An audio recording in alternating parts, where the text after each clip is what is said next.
আসসালামু আলাইকুম। আজ আমরা এক অত্যন্ত গুরুত্বপূর্ণ ও সুন্দর বিষয় নিয়ে আলোচনা করব। কিভাবে আল্লাহ তাআলা তার কোনো বান্দি অর্থাৎ নারীকে সম্মানিত করার আগে কিছু বিশেষ সংকেত পাঠান। এই সংকেতগুলো আল্লাহর ভালোবাসা ও তার পক্ষ থেকে আগাম সুসংবাদের ইঙ্গিত বহন করে। প্রতিটি মুমিনের জন্য এই লক্ষণগুলো জানা অত্যন্ত জরুরি, কারণ এর মাধ্যমে আমরা আল্লাহর নৈকট্য ও তার অনুগ্রহের পথে নিজেদের আরও বেশি নিবেদিত করতে পারি।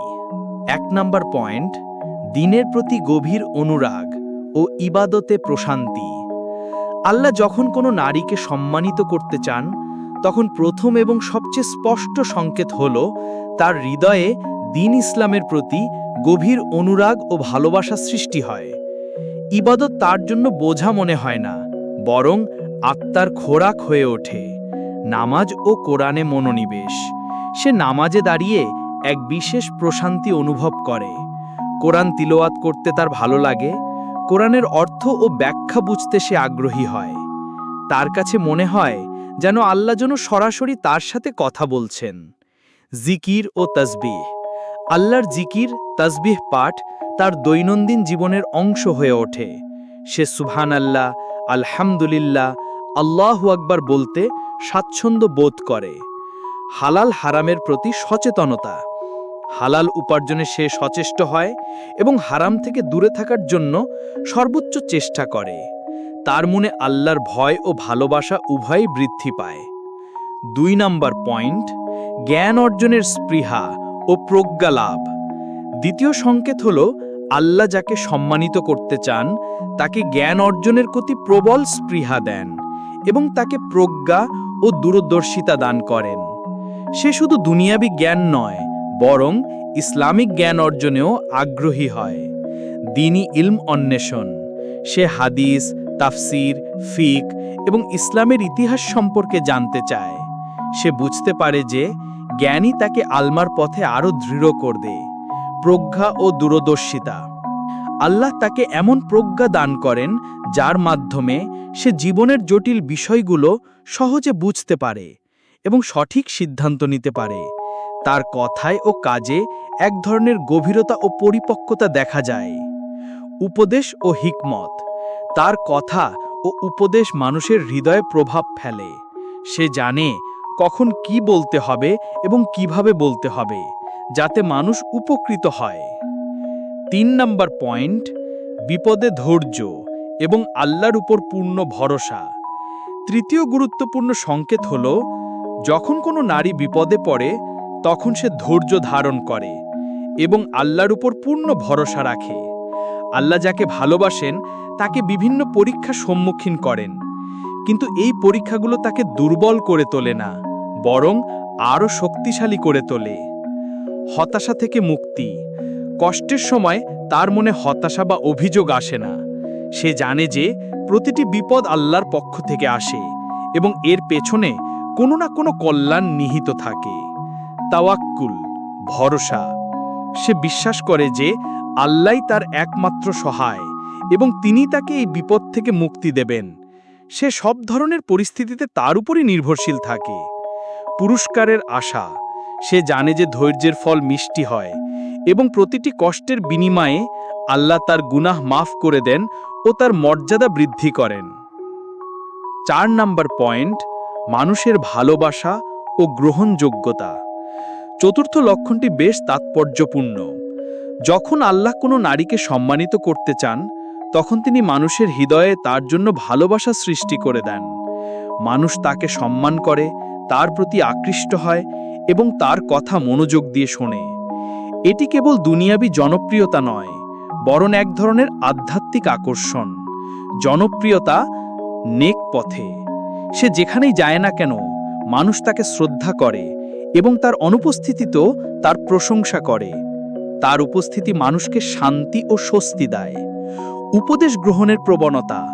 যখন সে ভালো কথা বলে বা সৎ উপদেশ দেয়, তখন মানুষ তা গ্রহণ করতে আগ্রহী হয় এবং তার কথা তাদের হৃদয়ে প্রভাব ফেলে। ভালোবাসার সৃষ্টি। তার প্রতি মানুষের মনে এক ধরনের প্রাকৃতিক ভালোবাসা তৈরি হয়, যা আল্লাহর পক্ষ থেকে এক বিশেষ নিয়ামত। রাসূলুল্লাহ সাল্লাল্লাহু আলাইহি ওয়াসাল্লাম বলেছেন, আল্লাহ যখন কোনো বান্দাকে ভালোবাসেন, তখন জিবরাইল আমিনকে ডাকেন এবং বলেন, আমি অমুককে ভালোবাসি, সুতরাং তুমিও তাকে ভালোবাসো। তখন জিবরাইল আমিন তাকে ভালোবাসেন। অতঃপর জিবরাইল আমিন আসমানবাসীদের মধ্যে ঘোষণা করেন, আল্লাহ অমুককে ভালোবাসেন, সুতরাং তোমরাও তাকে ভালোবাসো। তখন আসমানবাসীরা তাকে ভালোবাসে। অতঃপর তাকে জমিনবাসীর মাঝেও গ্রহণযোগ্যতা দান করা হয়।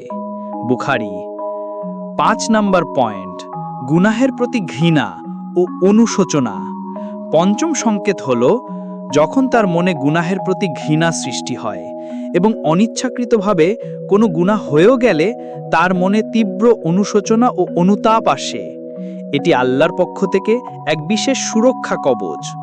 গুনাহ থেকে অনীহা, সে গুনাহের পরিবেশ বা সুযোগ থেকে দূরে থাকতে পছন্দ করে। গুনাহের চিন্তাও তার মনে কষ্ট দেয়। তৌবার প্রবণতা, যদি অনিচ্ছাকৃতভাবে কোনো গুনাহ হয়েও যায়, সে দ্রুত আল্লাহর কাছে তৌবা করে এবং তার ক্ষমা প্রার্থনা করে। সে সেই গুনাহের পুনরাবৃত্তি করতে চায় না। আত্মশুদ্ধির চেষ্টা, সে প্রতিনিয়ত নিজের আত্মাকে পরিশুদ্ধ করার চেষ্টা করে এবং নিজের ভুল ত্রুটি থেকে শিক্ষা গ্রহণ করে। ৬ নাম্বার পয়েন্ট, দুনিয়ার প্রতি অনাসক্তি ও আখিরাতের চিন্তা। ৬ নাম্বার সংকেত হল যখন তার মনে দুনিয়ার প্রতি অনাসক্তি তৈরি হয় এবং তার মূল চিন্তা আখিরাতমুখী হয়। সে দুনিয়ার চাকচিক্যে মুগ্ধ হয় না এবং পরকালের জীবনের জন্য প্রস্তুতি নিতে আগ্রহী হয়। সাফল্যের সংজ্ঞা পরিবর্তন, তার কাছে দুনিয়ার সম্পদ বা ক্ষমতা নয়, বরং আল্লাহ সন্তুষ্টি ও পরকালীন মুক্তি জীবনের আসল সাফল্য। অল্পে তুষ্টি, আল্লাহ তাকে যা দিয়েছেন তাতেই সে সন্তুষ্ট থাকে এবং অতিরিক্ত আকাঙ্ক্ষা থেকে মুক্ত থাকে। আখিরাতের প্রস্তুতি, সে তার জীবনকে এমনভাবে পরিচালিত করে যেন সে সবসময় আখিরাতের জন্য প্রস্তুত থাকে। নেক আমল বৃদ্ধি করে এবং আল্লাহর কাছে বেশি বেশি প্রার্থনা করে। ৭ নাম্বার পয়েন্ট, সহজ মৃত্যু ও নেককার অবস্থায় বিদায়। ৭ নাম্বার এবং চূড়ান্ত সংকেতগুলোর মধ্যে একটি হল যখন আল্লাহ কোনো নারীকে ভালোবাসেন, তখন তিনি তার জন্য মৃত্যুকে সহজ করে দেন এবং তাকে নেককার অবস্থায় দুনিয়া থেকে বিদায় নেওয়ার তৌফিক দান করেন। কালেমার সাথে মৃত্যু, অনেক সময় দেখা যায় যে আল্লাহর প্রিয় বান্দিরা মৃত্যুর সময় কালেমা শাহাদাত পাঠ করতে সক্ষম হন। শান্তিপূর্ণ মৃত্যু, তাদের মৃত্যু কষ্টদায়ক হয় না, বরং শান্তিতে বিদায় নেন। নেক কাজের অবস্থায় মৃত্যু, আল্লাহ তাদেরকে এমন অবস্থায় মৃত্যু দেন যখন তারা কোনো ভালো কাজ করছিলেন অথবা কোনো নেক কাজের দিকে ধাবিত ছিলেন। এটি আল্লাহর পক্ষ থেকে বান্দির প্রতি ভালোবাসার এক চূড়ান্ত নিদর্শন। এই লক্ষণগুলো দেখে আমরা নিজেদেরকে যাচাই করতে পারি এবং আল্লাহর সাথে আমাদের সম্পর্ক কতটা গভীর তা বুঝতে পারি। যদি এই লক্ষণগুলো আপনার মধ্যে থাকে, তাহলে আল্লাহর শুকরিয়া আদায় করুন, আর যদি না থাকে তাহলে চেষ্টা করুন এই গুণাবলী অর্জন করতে। আল্লাহ তাআলা আমাদের সকলকে তার প্রিয় বান্দীদের অন্তর্ভুক্ত করুন। আমিন।